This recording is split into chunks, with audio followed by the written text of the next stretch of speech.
Working? Yeah. Oh, that's better. Right, good afternoon, everyone. My name is David. I am from the Loch Lomond group. I'm also from Scotland, you probably noticed.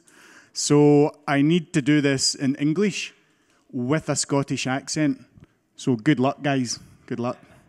All right, see, at least he's got a sense of humour. That's good. Okay, we've got 45 minutes. That is not a long time. Not a long time. Usually we've got like 1.5 hours. So what we're going to do is three things. I'm going to tell you a little bit about Loch Lomond. We have a very innovative, versatile distillery. We can do different types of distillation. So I'm going to talk about that and how we got there. Then we are going to talk about 5 whiskies, and we're going to talk about how they taste, but importantly, why they taste the way they do.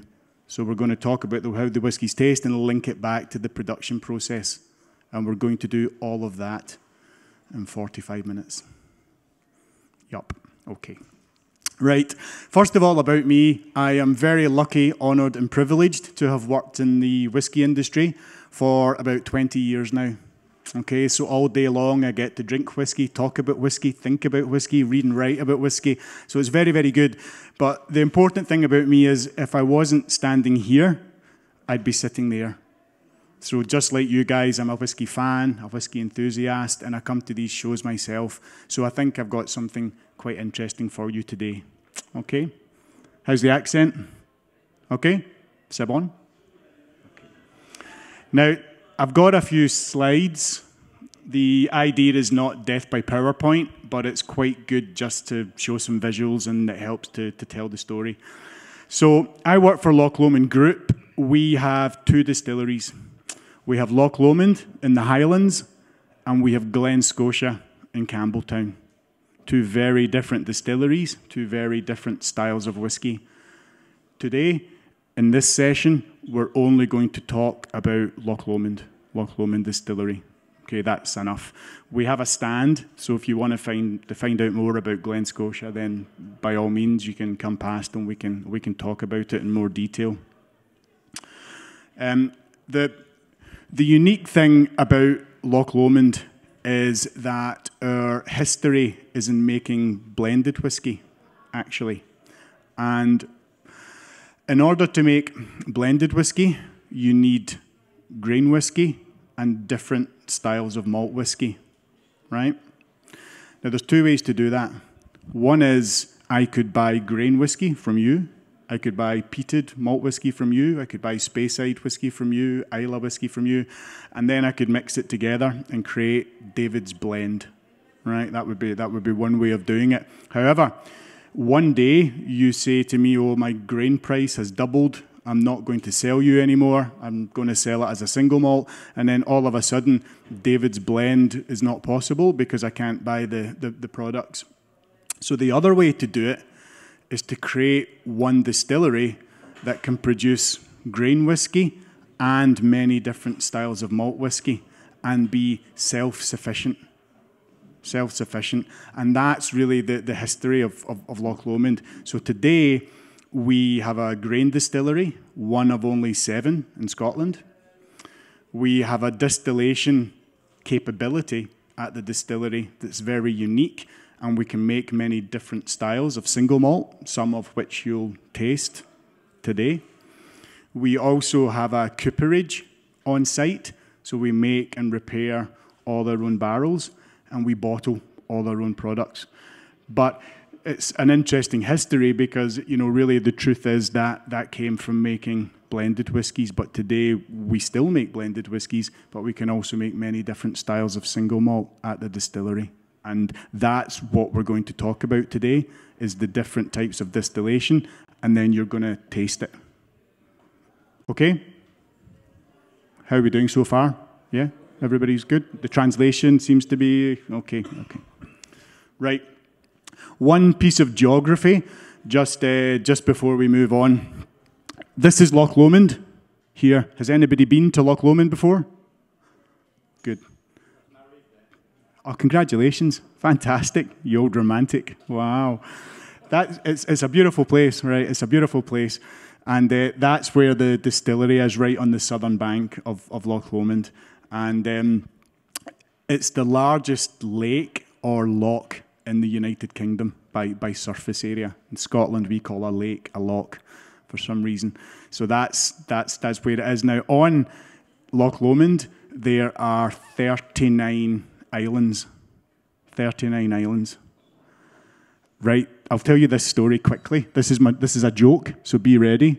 Right, I don't know how this is going to work, but I'll tell you quickly anyway. There are 39 islands, but actually there are 17 islands and 22 islets. Does anyone know the difference between an island and an islet?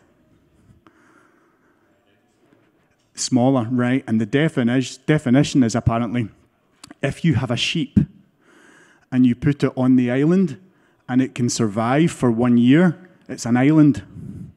If it doesn't survive for 1 year, it's an islet, right? And that's the definition. So 22 sheep died for me to bring you that information today. So I'm very, very, very sorry, but that's apparently the definition. So that's the last joke, I promise. But that went okay, I think. That went okay. Now, there are 2 islands here that I want to bring your attention to. Inchmurrin is the largest island on Loch Lomond. You will be drinking Inchmurrin later. That's where the name comes from. It's one of the islands on Loch Lomond. Inch, I think Inch means island in Scots Gaelic, and Murrin means grassy. So literally it's grassy island, right? You will also be drinking a product called Inchmoan later. Inch means island, and Moan means peaty or smoky. So literally that is smoky island, so it will come as no surprise that it's a very heavily peated whiskey. So this is just so you know where the names come from. This is part of what we call our island collection. So the names come from the islands, and the whole purpose of these products is to show that we can make different styles of whiskey at one distillery. And that's really the key message that I wanted to get across today. All right? Okay, good. Right. I've got one more explanation, and then we'll taste the first whiskey, I promise. Right? It's always difficult because it's like a form of torture, right? Because you're sat like that close to the whiskies, and then I talk, and you're like, when are we going to have the first whiskey? But when they come fast, right? So don't worry. But let me explain one more thing about distillation, and then we'll go straight into the whiskies. These are the different type of stills that we have at Loch Lomond. 4 styles. We have the traditional pot stills. Most of you will have seen these stills. These are the traditional type of pot stills that you get at the single malt distillery. Okay, we double distill like everybody else, so we have one set of the pot stills. What we also have is what you see here, the straight neck stills. Okay, and they are very tall. And the spirit still actually has copper plates inside to increase the reflux and the copper contact. So it creates a lighter, purer spirit, and you'll taste that in the Inchmurrin. We also have a coffee still here, which is quite interesting. And that's a continuous still, but we make whiskey in this still with 100% malted barley. And you'll taste that. That's the first whiskey we're going to taste. And then finally, at the end, we have the grain distillery. Remember I said we have one of only 7 grain distilleries in Scotland? This is a traditional grain distillery. So we make grain whiskey with 90% wheat, 10% malted barley. So we also have blended whiskies, again, at the stand, and we sell these in France, but we don't have any today. We don't have time. Okay, so this is the distillation capability. Try and remember it, because when we taste the products, which we're going to do now, I'll link it back to this. So we're really talking about the impact that distillation can have on flavour. And when you get to the end of the presentation, you'll think, wow, whether you like the whiskies or you might like all of them, that would be good. You might not, and that's okay, because that's what whiskey's about. We all like different styles of whiskey. But what I want you to remember is that you're going to taste 5 very different whiskies, and they're all made at the same distillery. And that's really the message that I'd like you to take away today. All right? Thank you for your patience, the first whiskey. Now, if you take the whiskey and have a look at it, so just have a look at it in the glass, you'll see it's quite light and straw colour. So this is quite a young whiskey. This is called Loch Lomond single grain. Now, we make this in the coffee still. So we make it in a continuous still, but we make it with 100% malted barley, which is unusual. I think pretty much unique in Scotland, certainly. Now, for me, it means you've got the best of both worlds. It's light and delicate, like a grain whiskey, but it's sweet and malty and biscuity, like a malt whiskey. Okay? And it's all matured in first fill bourbon. So you get lots of vanilla and sweetness from the bourbon barrels, but you get that lovely mouthfeel. You get that lovely kind of sweet, cottony mouthfeel from the malted barley. And I think this is a very unique product. It's very light and easy to drink. But for me, you've got a typical single grain, which is made with wheat, and that's quite a different flavour profile from this, which is a single grain, but it's made with malted barley, so you get all the body. You get much more body because it's malted barley. And the story is that really it's as much a single malt as it is a single grain, really. But legally in Scotland, we can't call it that. You can only be one of 5 things. You can be a single malt, a blended malt, single grain, blended grain, or blended Scotch. And we're not a single malt because it's a continuous process. And in order to be a single malt, you must make it in a pot still or a batch process.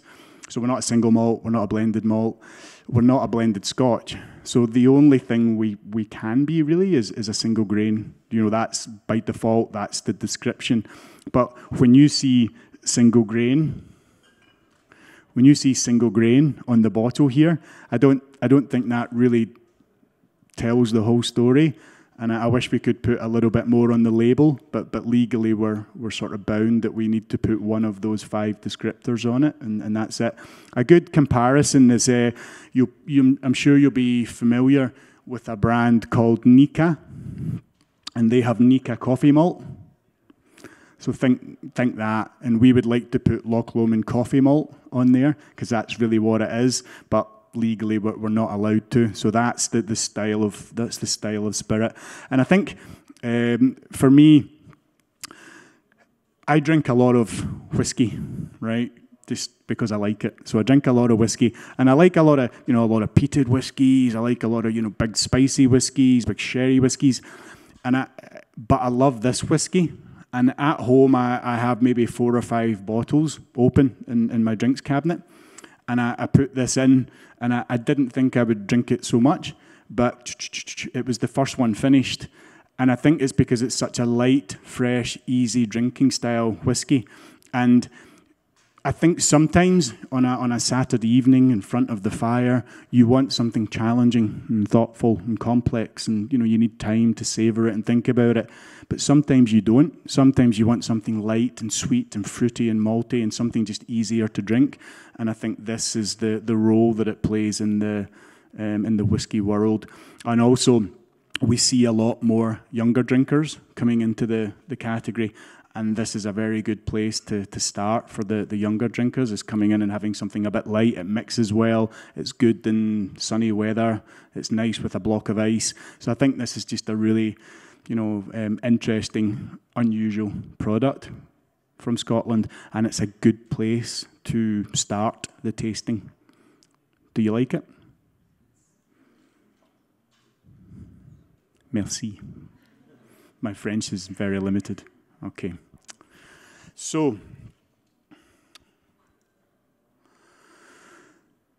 we're going to move on now to Inchmurrin.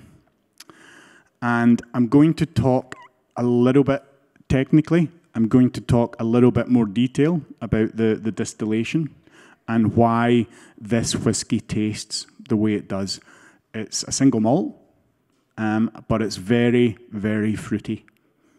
that's what it's all about. It's fruit in a glass, right? And I'm going to talk about how it's made, how we create that fruit flavor, and then I'll invite you to taste the product and see what you think.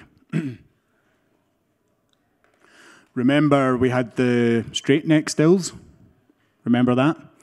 So all of the whiskey in Inchmurren is made in the straight neck still. Okay? And I want to just say two things. I want to talk briefly about the fermentation and then the distillation, and bring those 2 points together, and then we'll taste the whiskey. So, the fermentation time at Loch Lomond is a minimum of 4 days, a minimum of 96 hours, which is quite long. There was, 20 years ago, there was an investment in additional fermentation capacity in order to do that. What does that mean? It means that when you ferment for longer, you create more fruity flavour. There's a secondary fermentation. It's like a lactic acid fermentation. It creates esters. Esters have fruity flavours. So by having a longer fermentation, you create a lot of fruit flavour. And some distilleries ferment for longer for that reason. Some ferment for less time to not have such a fruity whiskey. But that was our decision at Loch Lomond, to ferment for longer to create fruity flavours. Okay? Now, what we do in this still is effectively concentrate those fruity flavours. So let me explain that, and I'm looking into your eyes to see if you're understanding what I'm saying, and I think it's going quite well. So, but this is a little bit technical, so let me do it, and we can always talk later if we need to do it in a bit more detail. So, straight neck still. With the straight neck still, the distillation, the spirit still has the copper plates here. It's not like a continuous still where the plates are activated and you can pull off the spirit. It's not like that. It's a pot still. It's a batch process. So what this does is just creates more reflux in the still, creates more copper contact. Effectively, it makes it harder. You can see here, it just makes it harder for the spirits to get up and over. So every time the bigger alcohols get up, fall down, up, fall down, up, fall down. So it has a purifying effect. So we can take the spirit off the still at a higher alcohol content than a traditional pot still. Remember, the original idea for this was to create different spirit styles for blended whiskey. Remember that was the whole idea, but now we can use the capability to create different styles of single malt. There's a really interesting history to this. There was something called the Lomond still, which was invented, before. Some of you may have heard of that. We also have a brand called Little Mill. The distillery's gone. It's a ghost distillery, but a lot of this technology was developed by a guy called Duncan Thomas at Little Mill Distillery. So it's a really interesting history to this, but the idea is to create different styles of spirit. Now, everything you're going to drink in Inchmurren is made in this still, and it comes off at a very high cut point of between 80 and 90 degree. And guess what? That's where the lighter, fruitier flavours are. So that's how we concentrate those fruit flavours. So 2 pieces of information. Long fermentation creates esters, very fruity flavours. Then we distill it in a way that captures a higher proportion of those fruity flavours. Thus, it concentrates it. So when you're drinking Inchmurren, it's very, very fruity, fruit in a glass, and it's designed to be that way. So I would invite you, please go ahead and try number 2, the Inchmurren 12.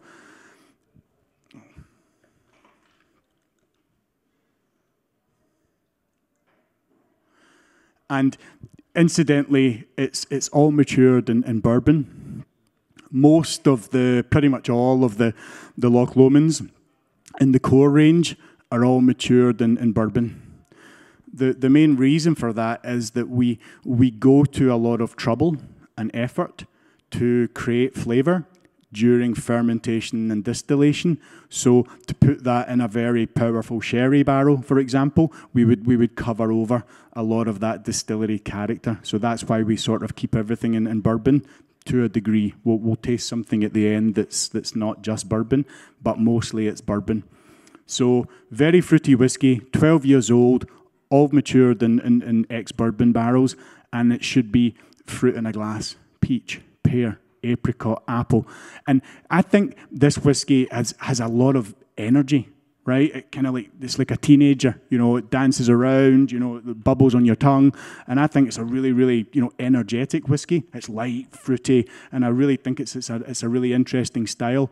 And it's funny because if we're going to taste Loch Lomond 12 in a minute, and I think if you picture a flavour map, I need 3 hands for this, right? But if you picture a flavour map, it's like that. All the whiskies in the world are all somewhere on the map. Like that. Right? Loch Lomond 12 is quite near the middle, right?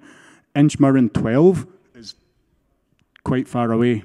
It's very, very different. And we've created a very different style of whiskey just because we can, I guess, and because it's good. So I hope you like it, but that's Inchmurrin 12. Okay. Seems to be going well. I think everyone's quite, yeah. Did you get that? Did that all make sense? Yeah? Good. Good, okay. I was worried about the 45 minutes, but I'm a bit more relaxed now. Okay. I told you the whiskies would come fast now, so we're on to the next one, Loch Lomond 12. Now, think about this. This is the thought. When you go and buy your favourite whiskey from the store, right? So you go and buy your Highland Park 12, your Glenmorangie 10, your Talisker 10, whatever your favourite, your Loch Lomond 12 maybe, your Inchmurrin 12 now that you've tasted it. You go and buy your favourite whiskey. You're not buying one cask, right? You're buying a bottling. So that means that there's maybe 300, 400, 500, 600 barrels blended together, and then it's bottled. And that goes to all the different countries around the world.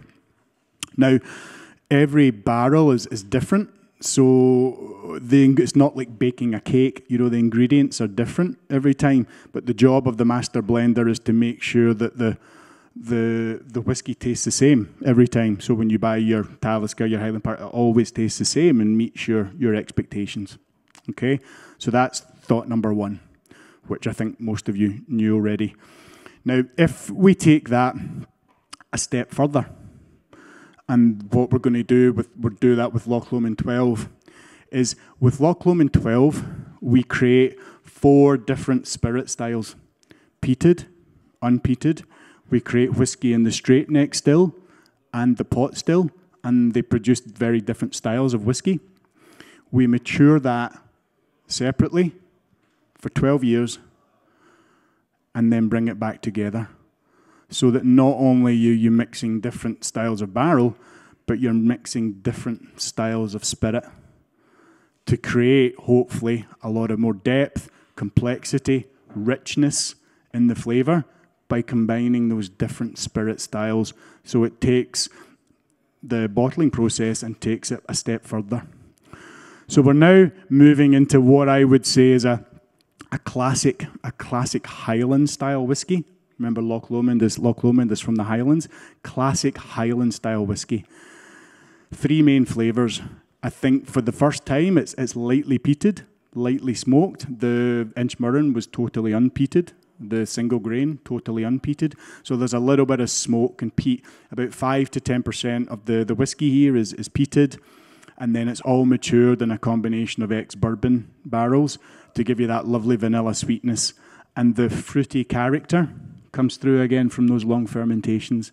So I would suggest you've got a lovely classic Highland-style single malt in the 12 years old, fruity, sweet, and a little bit of smoke. Not too much, but just enough to, like a warm hug. All right. Okay. What do you think? Good?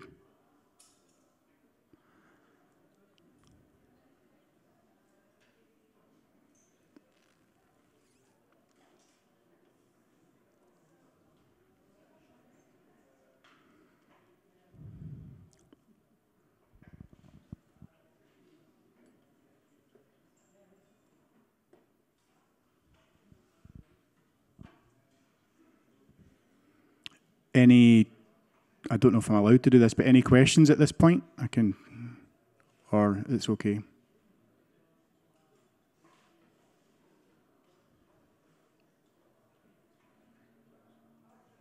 Okay. Right. Now we're moving up a gear in terms of flavour. To use a boxing term, we're going from sort of middleweight to heavyweight. We're going in a much more peaty, smoky direction.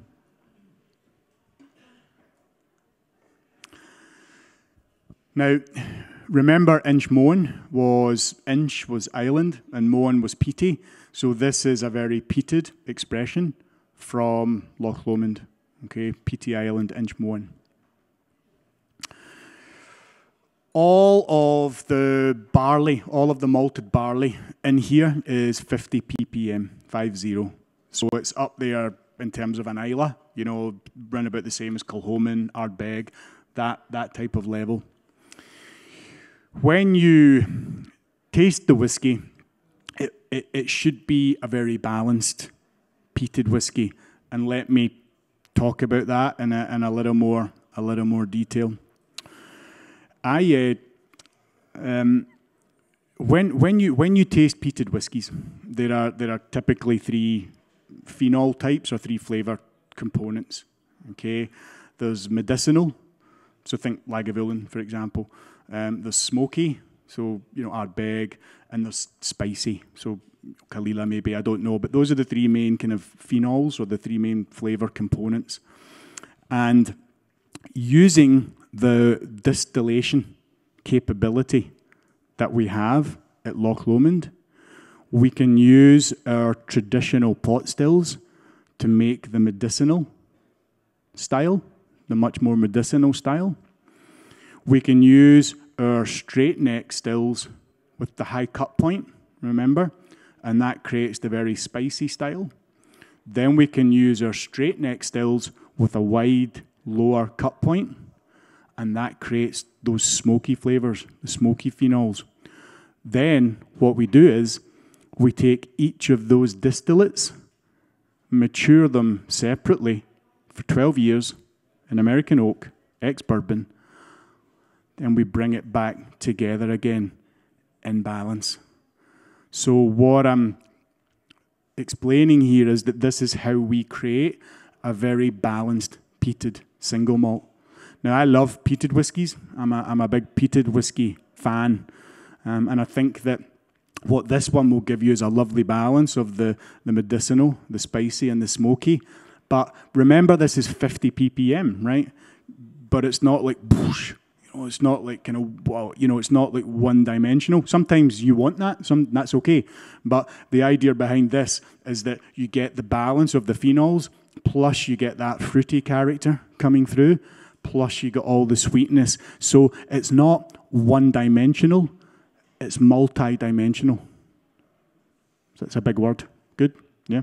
So that's the kind of difference, and that's the whole idea behind it. So while you're enjoying that whiskey, I'll tell you a funny story, and this is the feedback that we've had. Another funny story. Go with me. So we will, and it'll help explain the proposition, because we've got a 50 ppm whiskey, and even people who say, I don't really like peated whiskies, they try this, and it's a way into peated whiskey because none of the more aggressive phenols are dialed down a little bit. Now, the funny story is, I like peated whiskies, and I'll open a whiskey, like say a Lagavulin 16. I love a Lagavulin 16. Very, very nice, right? So I'll be having a Lagavulin 16 on a Saturday night or something, and I'll sit next to my wife on the sofa, and I'll sit down, hello, and I'll have my Lagavulin 16 with me, and she'll say, oh, man, you've opened one of those peated whiskies again, haven't you? And she's like, oh, I can't stand it. And she'll get up from the sofa, cross the living room, and sit on the other sofa, like away from me, like just can't stand the smell. And she'll say, oh, for God's sake, open a window, light a candle, do something, and just can't stand the smell of it. But I can open the Inchmoan 12 at home, and we can sit together on the sofa. So, this Inchmoan 12 is changed my life, you know, put my marriage in a new direction. So it's a good, heavily peated whiskey, but it's not, all the phenols aren't really aggressive and punchy. So, sorry, have you tried it? Go ahead if you haven't. And remember, you've got the balance of the smoky, the spicy, the medicinal, but you should get all that fruitiness and sweetness coming through as well.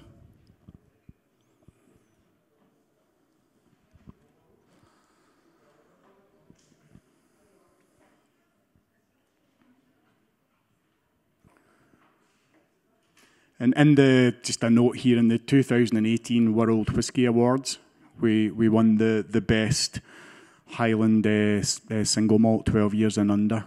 So it's a really good single malt.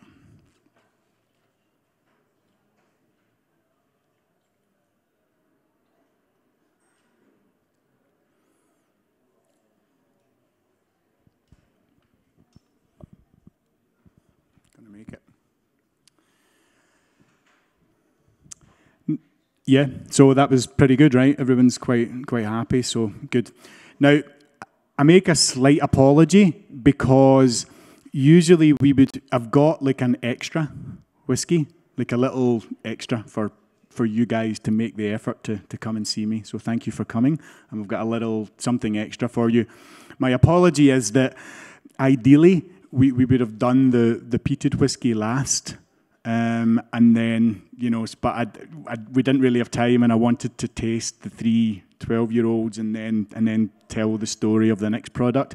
So I know that some amongst you will go, oh, we maybe shouldn't have done it that way, and I know it's not ideal, but for 45 minutes in the story we had to tell, we thought, right, let's just do it this way, and then we can do the bonus whiskey at the end. Loch Lomond has been making whiskey for a long time. Loch Lomond since 1814, Glen Scotia since 1832. But as I explained, the company's history is in blended Scotch.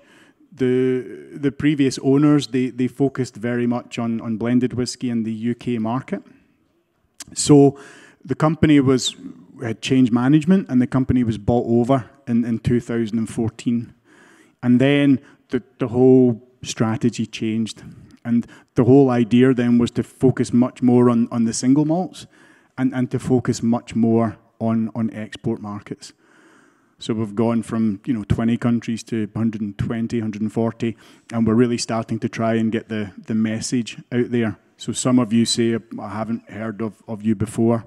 That's okay, because we've only really been at it for the last kind of 5 years or so.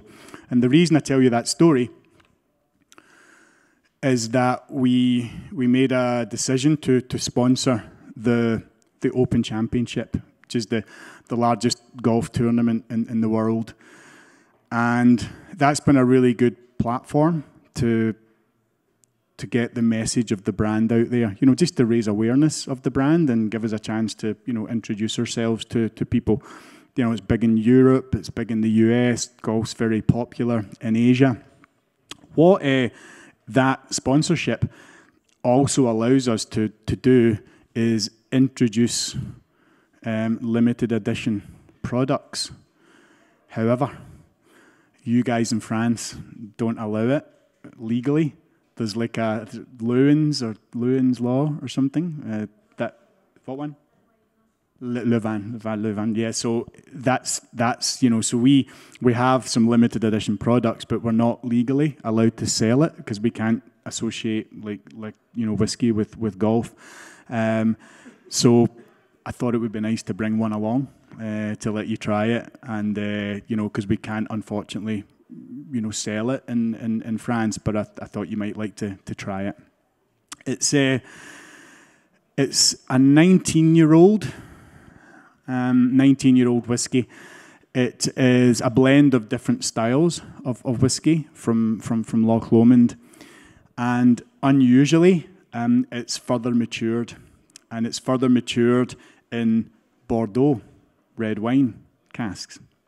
Another reason I brought it, because I thought, well, that would be a good link. Now, the reason this is called the Claret Jug. Yeah, who's interested in golf? Some of you? A few, not too many. All right, okay. I'm Scottish. I think everybody in Scotland golfs, I think. So this is the Claret Jug. And claret is like an old-fashioned British term for Bordeaux wine, right? So this is the Bordeaux jug. And therefore the idea was to create a whiskey that had been further matured in Bordeaux red wine. So that's really what you have in front of you.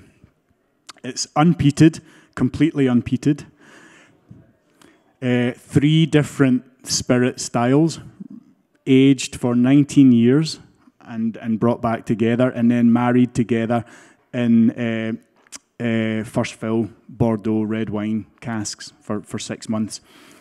And if you hold this whiskey up and just have a look at it, even if you hold it against like the white paper or something, you can see it's got a lovely pink color to it.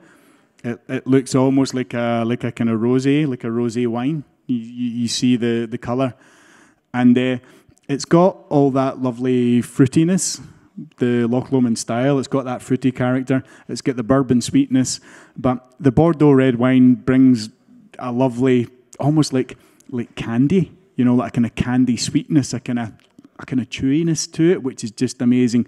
And I think because it's a much older expression, the fruitiness, the peach, the pear, the apricot becomes more like tropical fruits. You know, pineapple, mango, kiwi fruit. So I think you get lovely tropical fruits. You get sweetness, and you get a lot of lovely candy from the Bordeaux red wine casks.